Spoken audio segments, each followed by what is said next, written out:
Sobrang tirik ng araw.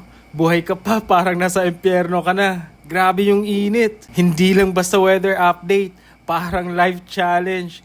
Kaya ang sagot, mango shake. Sa blender, una ang 2 pirasong manggang hinog. Amoy pa lang, summer na. Then, 2 sachet ng Bear Brand Swakto para creamy and nostalgic.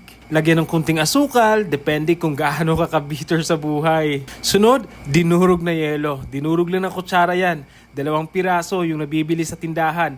Pero yung half lang muna yung i-add natin. Bago i-blend, lagyan muna ng kalahating baso ng tubig para smooth ang ikot. Tapos blend na hanggang medyo pino. Pag pino na yung ice, add na natin yung natitira pang kalahati. And then, blend ulit hanggang maging pinong-pino na yung yelo. At ayan na siya, mango shake na malamig, malapot at pangpatanggal ng init ng ulo. Kung ganito lang kadali i-handle ang mainit na araw, it is sana araw-araw summer.